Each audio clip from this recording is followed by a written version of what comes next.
Hello, everyone. It's Scott, and welcome to the first day of official Outlaws of Thunder Junction spoilers. Today, we got a lot of cards to look at, but before we dive in, remember to like and subscribe to get more content like this throughout Outlaws of Thunder Junction spoiler season. So let's dive in. So first, we got Jace Reawakened. So he's a legendary planeswalker with 3 loyalty, and you cannot cast this spell during your first, second, or third turn of the game. Play his +1, draw a card, then discard a card, typical Jace ability. For +1, you may exile a non-land card with mana value 3 or less from your hand. If you do, it becomes plotted, which means that you can play that at another point without paying any mana value. And then is -6 until end of turn. When you cast a spell, copy it, you may choose new target for the copy. So I think this is a very playable card from the set, and I think we'll see Jace definitely in our blue decks because that simple ability to draw and discard and go and find the cards that you need and want is a very powerful ability, and that ability then to plot a card I think is equally as important in many games of Magic. So we're going to see a lot of Jace. Next, we've got Annie Flash the Veteran. For 3, a red, a green, and a white mana, you get a human rogue who's a legendary creature that's a 4/3 with Flash. When Annie Flash the Veteran enters the battlefield, if you cast it, return target permanent card with mana value 3 or less from your graveyard to the battlefield. So a nice enter to the battlefield ability, getting something else back. And when Annie Flash becomes tapped, exile the top 2 cards of your library. You may play those cards this turn. So very much a red ability there as well. So I think this is, for the mana cost, it's high, but the upside abilities, I think people will try to make Annie work in standard. Next, we've got Kellen the Kid. For a green, a white, and a blue mana, you get a legendary creature that's a human fey rogue and 3/3 with flying and lifelink. And whenever you cast a spell from anywhere other than your hand, you may cast a permanent spell with equal or lesser value from your hand without paying its mana cost. If you don't, you may put a land from your hand onto the battlefield. So right now we really don't have a solid Bant deck in standard, but I think Kellen is certainly a card that's going to make that more desirable to play.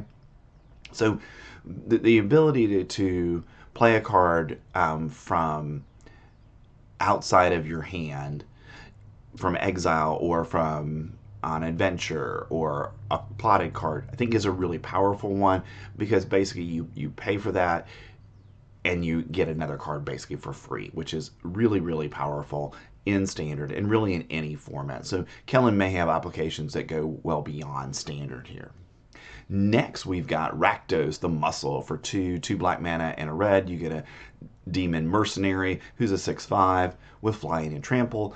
And whenever you sacrifice another creature, exile cards equal to its mana value from the top of target player's library. Until your next end step, you may play those cards, and mana of any type can be spent to cast those spells. Sacrifice another creature. Rakdos the Muscle gains indestructible until end of turn. Tap it, activate only once each turn.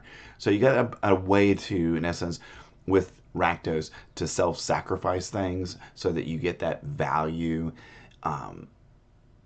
of going ahead and getting cards off the top of your library that you can play. So I think that there's some playability here. And Rakdos this time is only 5 mana, so that makes it a little bit more playable in standard. Whether a Rakdos deck really wants this as a top end, I'm not sure about that right now, but it's certainly a card that I think has to be considered for standard. Next, we have Saturo the Infiltrator. For a blue and a black mana, you get a legendary creature that's a human ninja rogue, 2/3 with menace. And when Saturo the Infiltrator and or one or more other non-token creatures enter the battlefield under your control, if none of them were cast or no mana was spent to cast them, draw a card. Okay. Again, I see this as something that's going to work well with a plot mechanic, where we've plotted the card and then at a later turn we get to put it in play. So I think Saturo was set up to go with those cards and will be able to give you that added bonus of drawing a card. Next, we have Varashka the Silencer. For 1, a black and a green mana, you get a legendary creature that's a Gorgon Assassin and a 3/3 with Death Touch. Whenever a non-token creature an opponent controls dies, you may pay 1. If you do, return that card to the battlefield tapped under your control. It's a treasure artifact with sacrifice this artifact, add 1 mana of any color, and it loses all other card types. So basically, you get to pay 1 and you get to turn their card into a treasure token. So that's a nice ability, helps you ramp in the later game. And also it prevents things from going into your opponent's graveyard, which may matter in some games. Also, we have Vraska joins us. For a black and a green mana, you get a legendary enchantment. And when Vraska joins us, enters the battlefield, put a death touch counter on each creature you control. Whenever a legendary creature you control deals combat damage to a player, draw a card. It looks like we're going to see a cycle of joins up cards. And because of that, I think all of these may be very playable in standard. Certainly this one is, giving all of your creatures death touch, and then when a legendary creature does damage, you get to draw a card. That's a great ability. So I think this is definitely standard playable, and it will see play in our Golgari decks. But overall, I think both of these cards are standard playable. It's just finding the right deck for them. Next, we have some white cards for the day that are really not part of the Thunder Junction storyline, because basically we just went through all the legendary creatures that were part of that. So now let's look at some other cards that have playability in standard. First, we've got Final Showdown for a white mana plus. It's an instant. It has Spree, which is choose 1 or more additional cost. So you can pay 1 mana and all creatures lose all abilities until end of turn. You can pay an additional mana and choose a creature you control. It gains indestructible until the end of turn.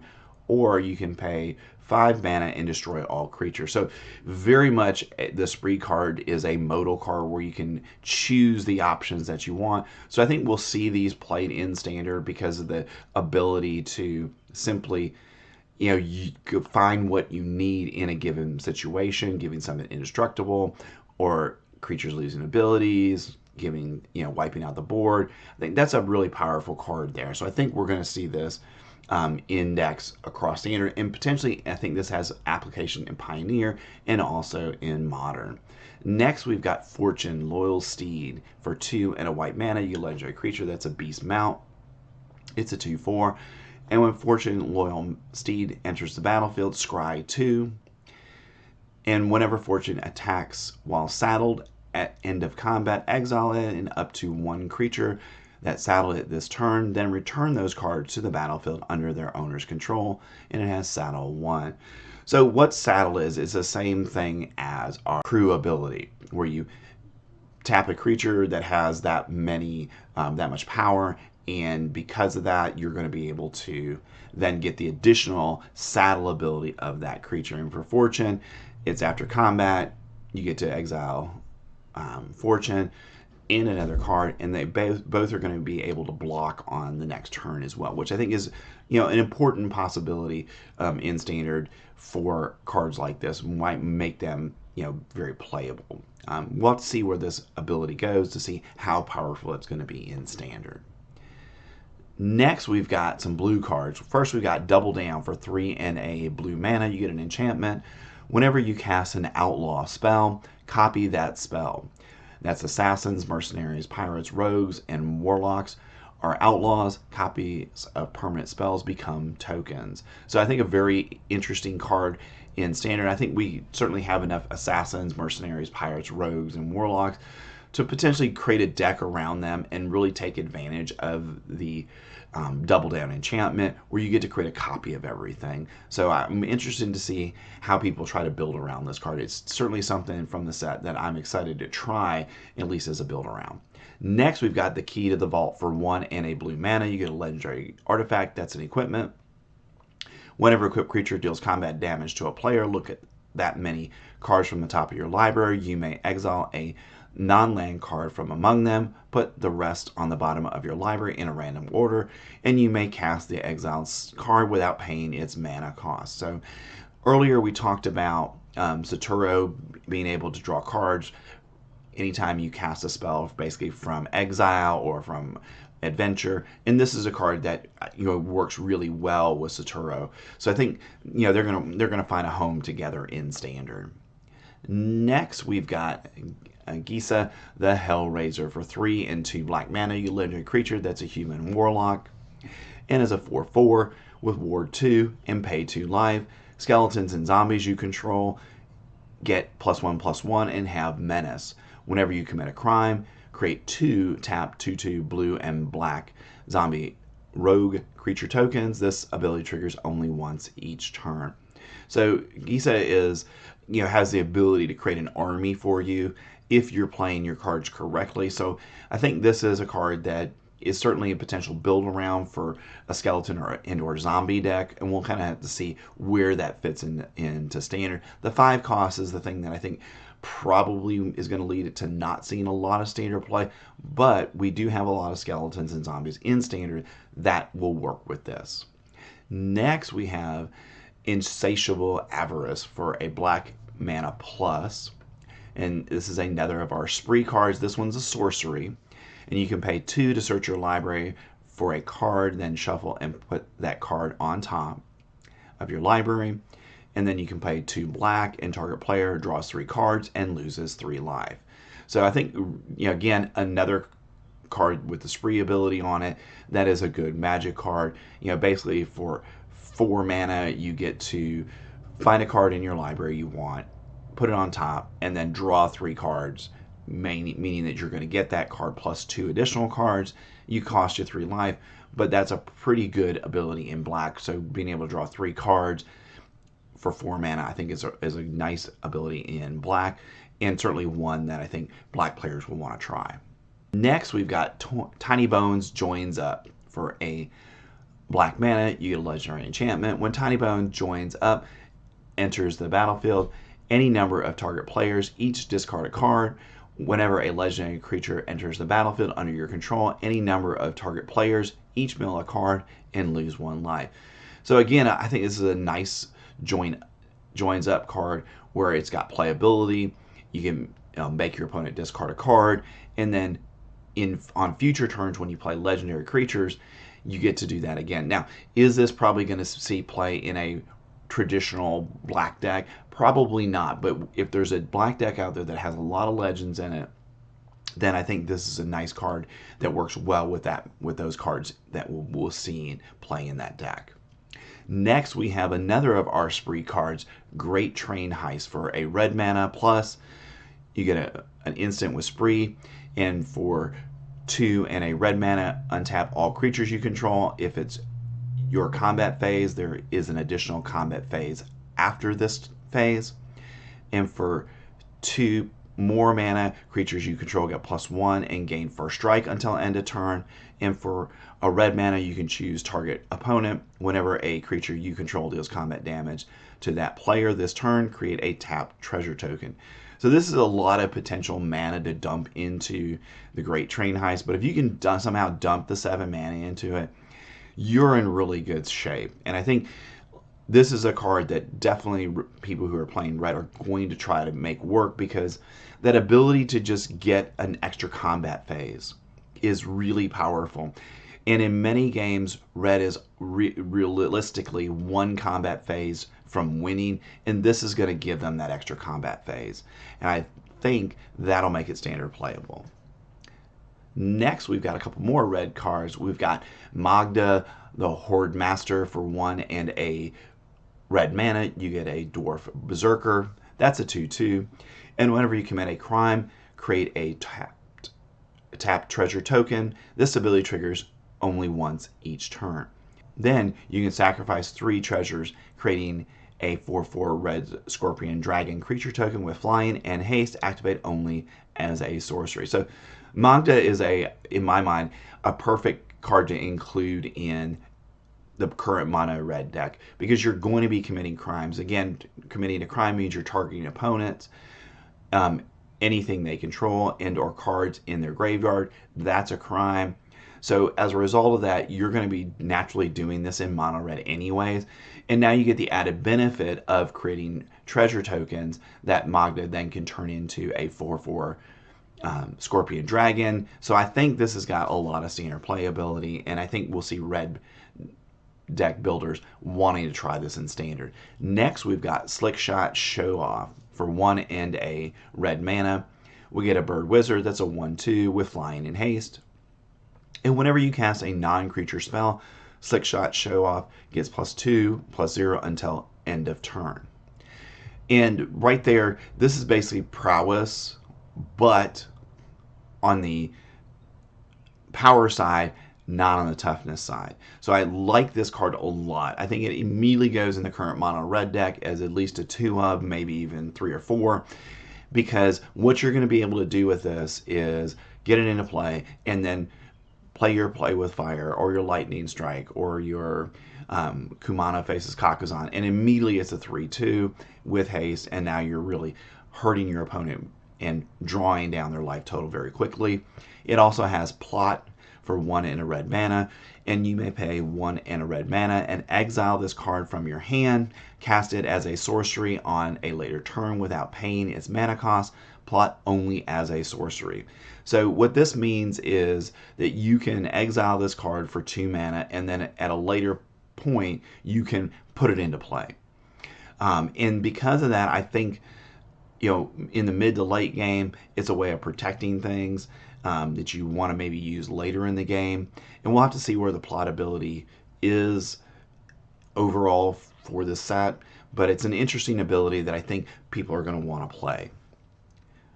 All right, and that brings us to Scorching Shot for 2 red mana. You get a sorcery, and Scorching Shot deals 5 damage to target creature. Very good removal spell for creatures, getting to do that 5 damage. And this is one of the first uncommons we've looked at for the day. And I think this is definitely something that red decks are going to want to play, because being able to basically kill a Shealdred and most anything else in standard for 2 mana is a very good spell. Next, we've got Colossal Rattle Worm for 2 and 2 green mana. You get a creature that's a worm. It's a 6/5. Colossal Rattle Worm has flash as long as you control a desert. It has trample, and for 1 and a green, you can exile Colossal Rattle Worm from your graveyard, search your library for a desert, put it on the battlefield tapped, and then shuffle. So for 4 mana, you get a 6/5. I'm all in. I mean, green continues to get these really big creatures, and at some point I've got to believe that there's going to be a really solid green deck. And I think this is a card that may hopefully get us to a place where green is really playable as a color in standard. Next, we've got Free Strider Lookout for 2 and a green mana. You get a human rogue, that's a 3/3 with reach, and whenever you commit a crime, look at the top 5 cards of your library. You may put a land card from among them on the battlefield tap, so you're ramping yourself when you cast non-creature spells, and put the rest on the bottom of your library in a random order. This ability only triggers once each turn. So I think the ability to play spells that target your opponent's creature, target your opponent, is going to be a very common ability in standard. We already see decks that do this, and I think this fits probably well into our Golgari deck that's already out there. And by committing a crime, you're going to be able to ramp every single turn, most likely, not guaranteed, but pretty much it's almost an assuredness that you're going to ramp each turn, which is going to allow you to ramp into larger and larger things as the game continues. Next, we've got Githrock, Ravenous Ride for 3, a black and a green mana. You get a legendary creature that's a frog horror mount and is a 6/5 with trample and haste. And whenever the Githrock Ravenous Ride deals combat damage to a player, you may sacrifice a creature that saddled it this turn. If you do, draw X cards, then put up to X land cards from your hand onto the battlefield tapped, where X is a sacrifice creature's power. Saddle for 1. So another one of our saddle creatures, and again, I think this has application in our Golgari deck. Being able to attack immediately with a creature is incredibly powerful, and for a 6/5 with trample. And then that saddle ability, if you tap something to saddle it, then you can put additional lands, draw additional cards. So I think this is definitely a card that has standard playability. Again, it's just going to be finding the right deck for it. Next, we've got Honest Rutstein. For 1, a black and a green mana, you legendary creature that's a human warlock. That's a 3/2.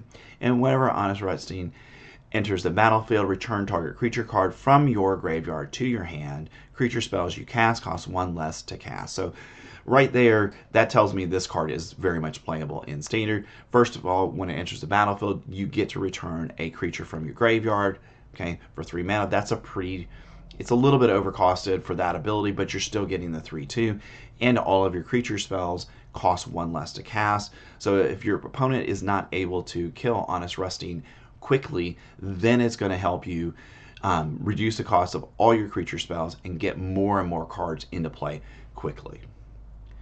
All right, now we have Lazav, Familiar Stranger. For 1, a blue and a black mana, we have a legend creature that's a shapeshifter and a 1/4. And whenever you commit a crime, put a +1/+1 counter on Lazav, Familiar Stranger. Then you may exile a card from a graveyard. If a creature card was exiled this way, you may have Lazav become a copy of that card until end of turn. This ability triggers only once each turn. So very powerful ability here on Lazav. So I think this is very much a playable Magic card. I think this is certainly better than the one we got from Murders at Karlov Manor, and I think is playable in Standard. And we're seeing some play with that Lazav already, so I think this will probably replace that in decks that are playing it, because it's certainly easier to trigger this than what we're trying to do with Lazav from Murders at Karlov Manor. Next, we've got Ruthless Lawbringer. For 1, a white and a black mana, you get a Vampire Assassin, and when Ruthless Lawbringer enters the battlefield, you may sacrifice another creature. When you do, destroy target non-land permanent. So very powerful enter the battlefield trigger. You can sacrifice something, and you get to destroy the best thing your opponent has on the field at that point, and then you have a 3/2 body left behind. So I think this is Standard playable. We don't really have a strong Orzhov deck right now, but I think this is going to find a home somewhere in Standard.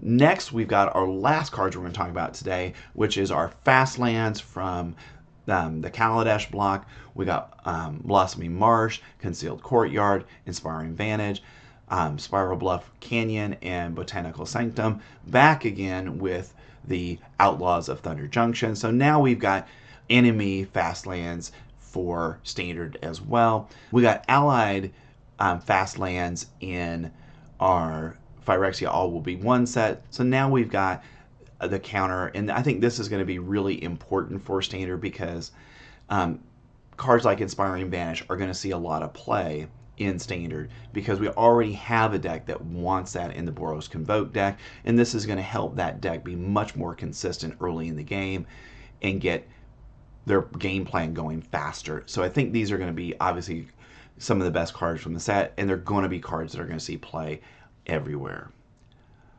Whew, that's day 1 of Outlaws of Thunder Junction spoilers. Okay, there are some lower rarity cards out there that I didn't talk about today, but I think those don't have necessarily a lot of application for Standard. But we do have a lot of cards from day 1, at least, I think, have Standard application. Now, how we use those and what cards we're going to see from the rest of the set is really going to determine how much they're going to see play. So thanks for staying to the end of the video. And remember to like and subscribe to get further content like this throughout Outlaws of Thunder Junction season. And you can look at our earlier previews from Outlaws of Thunder Junction and from Bloomberg here. So take a look at those to see what other cards we're going to get later this year in Standard. Thanks, and I'll see you next time.